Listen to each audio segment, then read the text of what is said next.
This is Heartland Focus with Tim Clark. Hey, good morning and welcome to Heartland Focus. I'm your host, Tim Clark. I tell you, I have a great show today, a great guest. It's President CEO David G. Brown of the Greater Omaha Chamber of Commerce. I want to welcome David. Welcome, man. And Thanks, man. It's good to see you. Man, already, this one, you're not no stranger to Heartland Focus. You've been here before. Right. But I think this is kind of special because I really, in my way, wanted to show honor and tribute to really your legacy, your work. You really, the commitment and passion around, the Greater Omaha Chamber of Commerce for 18 plus years. Man, we should pause, right? but I have to tell you right now, we only got so many minutes. You really need about a couple hours to really have a real conversation about that. Your work. But just first of all, congratulations. Thank you. Let's start off in terms of just, a lot of folks hope, they pray to arrive at a point where you can leave an organization like the Greater Omaha Chamber of Commerce and say, wow. It's almost kind of like that servant, well done. How are you feeling, man? Just how are you feeling about where you're at and where you're going? This whole retirement thing is pretty strange. First off, because I think it's going to be more of another chapter. It's not going to be I'm going to go contemplate my navel somewhere. I'm going to be out there working, doing something. But with the chamber, it came down to after 18 and a half years. You had to start thinking, first off, is it time for me to give my wife some time, since she's been helping me for 40 plus years that we've been married. And on the other hand, we've got a lot of good stuff that's been set. And we've spent a lot of the last several years building vision and then building the infrastructure to make sure that vision can be successful. So it feels good that there aren't any great big red flags or burning issues that my successor is going to have to deal with. And what's even more rewarding is the fact that we've got a lot of things that are moving, and that things are going to keep happening. And so I can see that the future's still bright for Omaha. And we were showing, as you were speaking, we were showing some of the photos, from the gallery of just accomplishments. But when you think about Omaha and your decision to move here, Omaha, Nebraska, it's more than about the people, but it's a feeling. It's something in the water, as our mutual friend Tony Goins would say. It's something in the water. Yeah, absolutely. Yeah. What has caused you to stay here that long? Because in chamber, as I recall, in chamber careers, they normally don't stay that long. Yeah, the average is about 3 to 5 years for a chamber exec. That's and right. Of course, when we got here, we were immediately impressed with just the commitment that the business leadership had to sustaining a very strong organization, which then translates into making the community better. I interviewed aggressively when I got here, and the one thing that impressed me right away was when I asked each of the key business leaders, why do you do this? You're engaged in the community more than just about any other place in the country. You're philanthropically more engaged than just about any other place in the country. Why do you do that? And it was almost like they'd been trained to say it. Every single one of them said the same thing. Wow. They said, we want this to be a better place for our kids and our grandkids. Now, if you think about it, these are corporate people who could easily be saying, I want to improve my bottom line, I want to add more people, I want to grow, all these things. They all contended, after we followed up, that if it's a great place for the kids and their grandkids, it's also a great place for their employees and a great place for businesses to invest. And so that was the first inkling that something was different here. Because I'd been in 4 or 5 other communities doing this job, and you just didn't hear that level of unanimity about the issue. And then every year there was something that impressed Maggie and I again and again. Every year there was something new. Every time I thought I knew the best that Omaha could deliver, they delivered something else.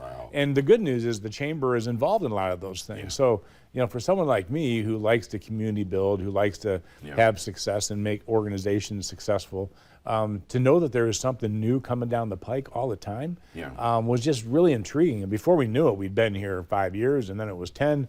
And then pretty soon, I guess we're staying for the duration. That's right. And, That's right. and I was fortunate to be able to do that. When you think about it, I was looking at some numbers, in terms of we're talking about almost 970 plus projects.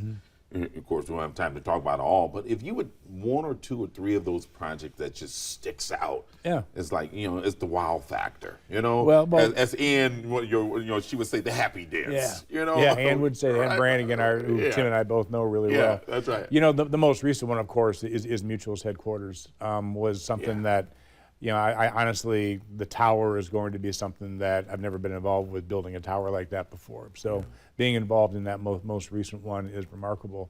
But I remember back when Midtown Crossing was built. That's right. And that was a huge investment that nobody saw coming, that came out of the initiative to build community in areas outside of downtown as well. And the Chamber was heavily involved in Destination Midtown, as you know. So I think that those are two that really stand out. I think Yahoo stands out a lot. It was really the first tech, an international brand that chose Omaha as a spot, and we competed really, really aggressively for that. And we ended up getting not only a call center or a marketing services center, but also a data center and a warehouse. And in the warehouse, they started actually doing some manufacturing. So it became a great big project, and that led to our ability to kind of get some of these other ones. I think Facebook was a big one. I know these are names that everybody knows. But it took us 7 years to go work the process with Facebook. Think about that, 7 years. 7 years. A whole bunch of bites at the apple. We had to keep getting better and better and better and better. So it was a long haul to get that one. I think we learned a lot along the way. But getting those big projects help us attract people and help us attract more companies. If fill in the blank, Facebook, Google, Yahoo, Mutual, Kiewit, all these companies, if they think it's good enough for them, then it's probably good enough for me too, right? And those almost 975 projects that we did, half of them were existing companies growing, which was actually almost more gratifying than the new ones you bring to town. And then, which means almost 500 new companies come into the market too. That grows the pie. That's right. GDP growth since 2004 has been about 88%. Those are the kind of things that you would expect a Chamber of Commerce to do. Now, we also did a bunch of stuff that people don't expect Chambers of Commerce to do. But we did those things that we knew we had to do to keep growing the economy. And building community. Right. Building community. Absolutely. So when you think about, all that behind the scenes, because people like, hey, just like we just announced with Google, $750 million. There's a lot of work that goes behind the scenes to build those relationships. 7 years just that one project of getting it done. Well, and nothing gets done just by us. I would never sit up there and say it's me doing it. You've heard me say 1,000 times, we accomplish more together. That's right. And that's certainly the case in community building or in economic development. The team that put together all of these economic development projects was significant. It's got changing people. We always have to improve the product. And there's literally dozens and dozens of people that are involved in every one of those projects. That's awesome. What we're going to do, David, let's take a break, and when we come back, I want to talk about your work around the brain drain.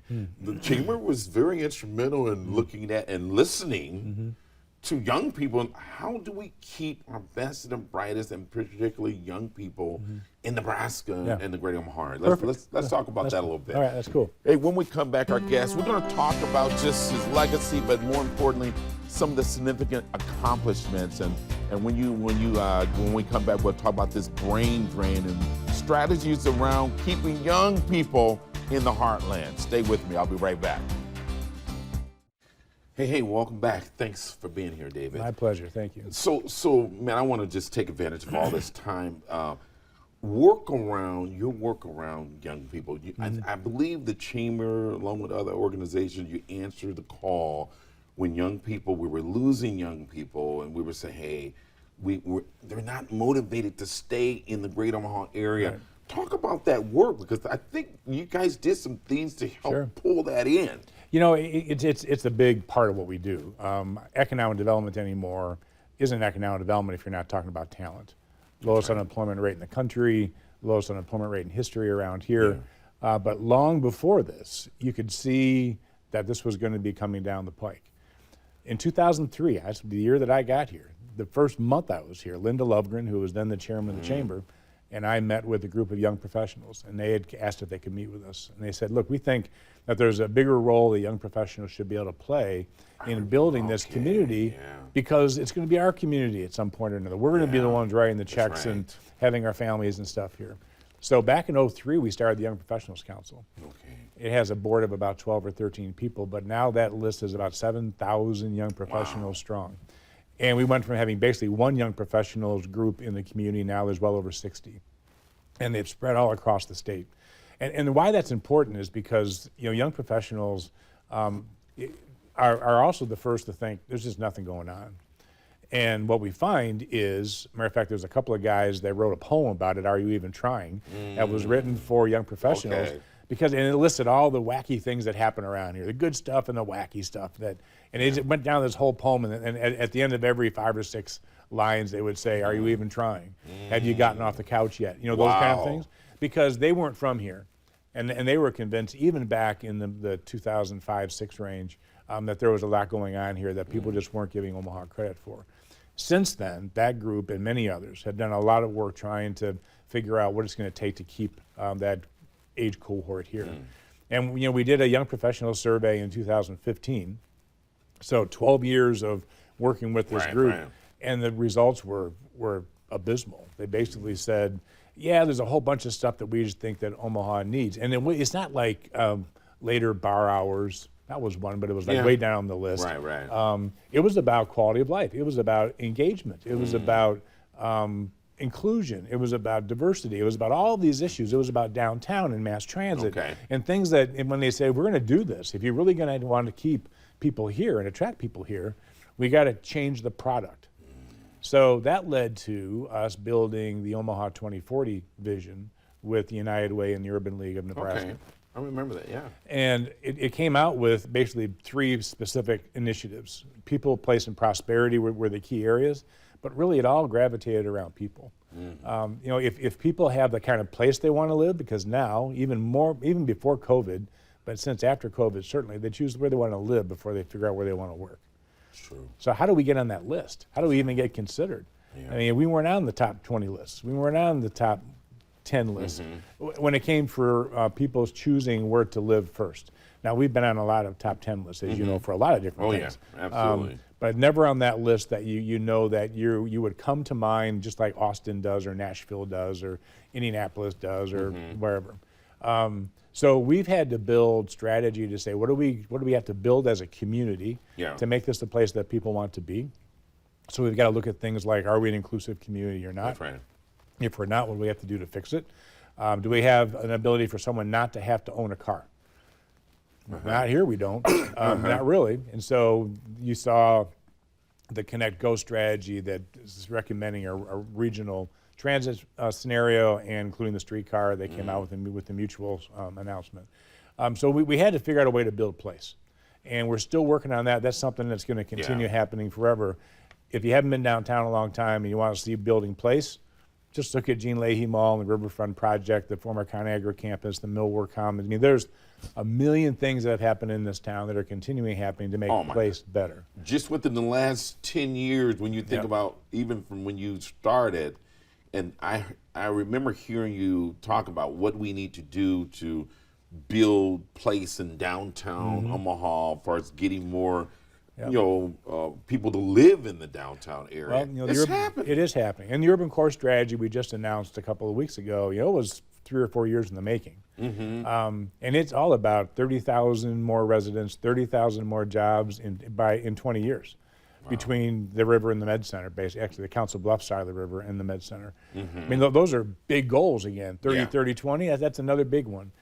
The other part of it is economy. 8 years away. Yeah, it is. I know. Yeah, I say 20. I know. 2030 is here. You know, the other big piece is the economy.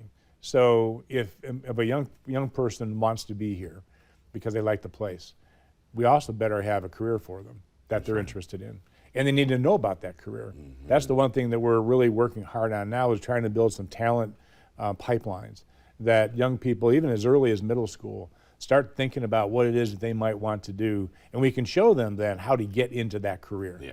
We can show them, not just give them experiences, but we can also give them all kinds of opportunities to get in there. And if we do that, then now we've covered the two big ones. I want to live there. I got a great job.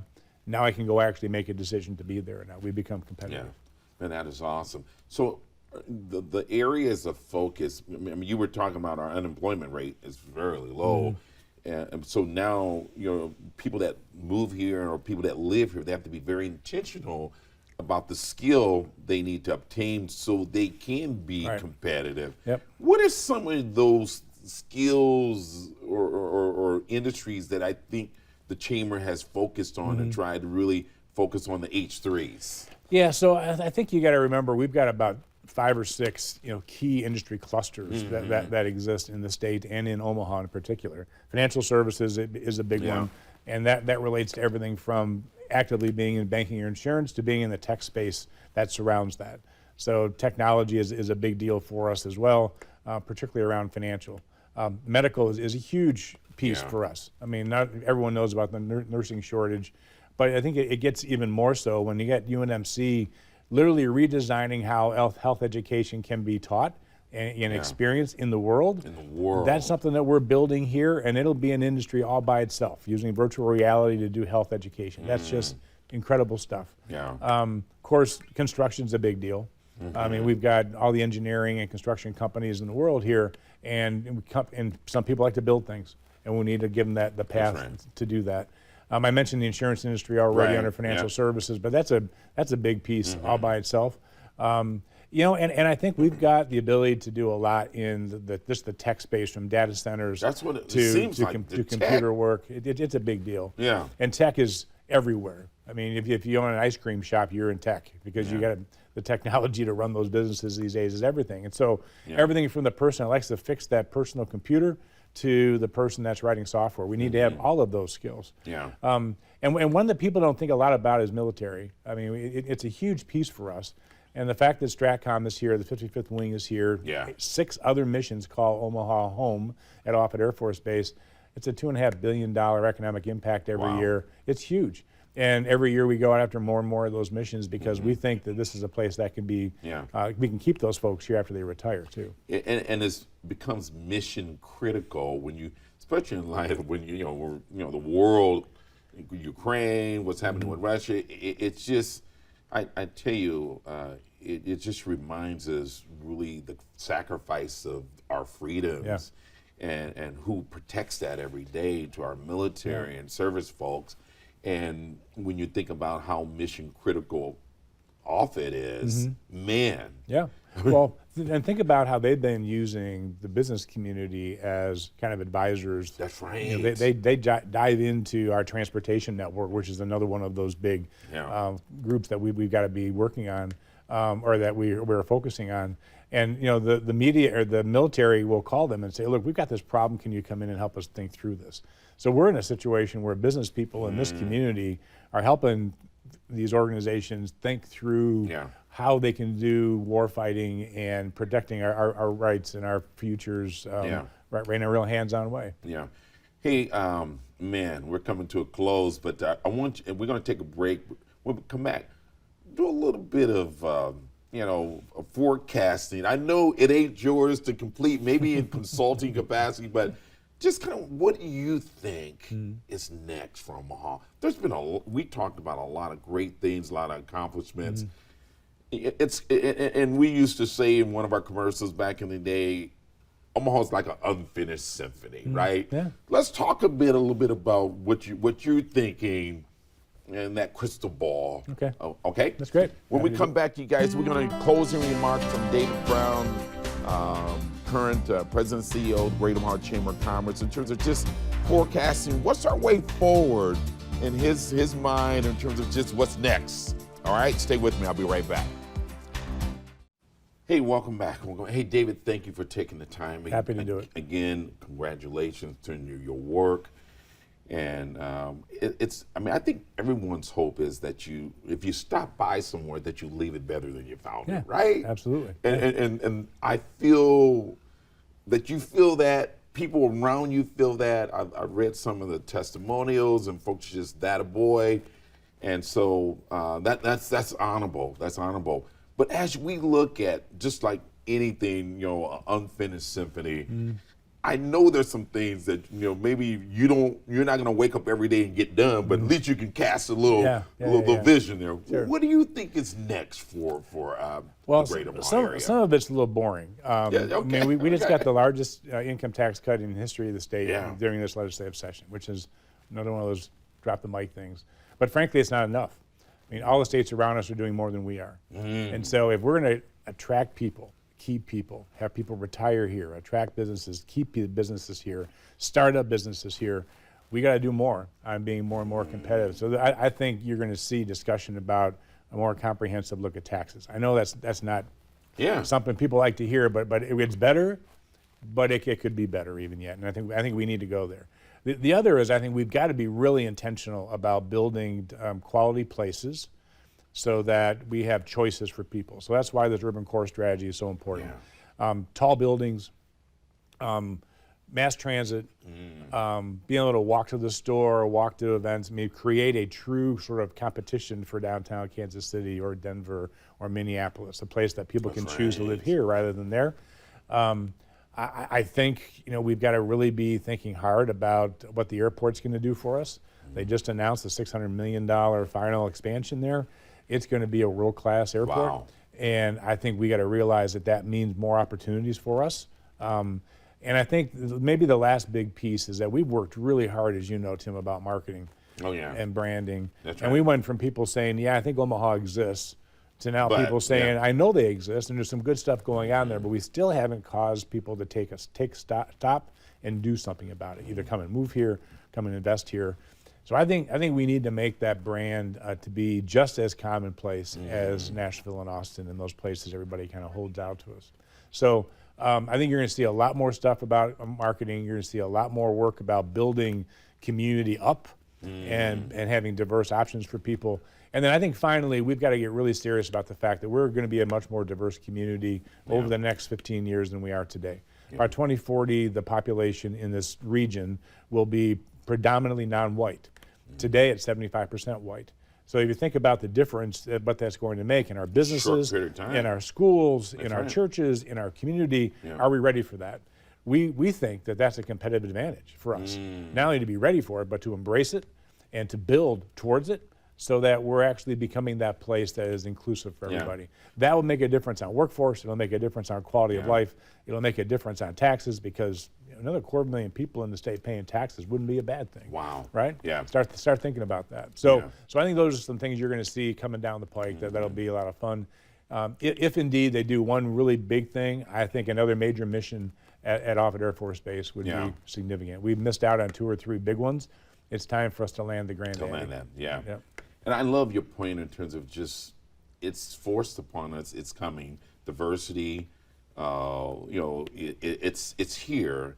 And how do we capture that and use that as a strength? Yeah, and it should be a strength. It should be a strength. People are moving here because they want to be here. They're growing their families here because they want to grow their families here. So you know what? Let's take advantage of that and say, let's build it even bigger and better than it would have if we just sort of let it happen. Let's encourage it. Let's engage. That's why the code program at the Chamber is so important, because it shows companies how they can be better at hiring a diverse employee base and how they can create a more inclusive culture in their company. If we do that company by company by company, pretty soon you got hundreds of companies, and that becomes the norm here in this market. That's awesome. And I think we become much more successful as a community when we do that. Man. Hey, for that, man, thank you so much. And I'm looking for, you're retiring from one job, but I mean, the asset that you bring and carry, oh man, I mean, I hope you choose to continue to contribute and be a part of building this community. This is our home. We're staying for the duration. So that means I'll get engaged somehow or another. There you go. Thank you, man. Thanks, Thank man. you. Appreciate it. Hey, you guys, that's all for this episode of Heartland Focus. Hey, the show as you see it today, we're going to pause and kind of reimagine what Heartland Focus will look like. So we're going to go off the air and reshape this show. And so it's going to be, I'll be involved with the reshaping of the show and what that's going to look like and feel like. But I just want to thank you guys for supporting and getting up this early and watching Heartland Focus. Make today the beginning of your best year yet. Go out there, hug somebody, do your part. Take the time to be good to yourself. It makes it so much easier to be good to others. I'm out of here.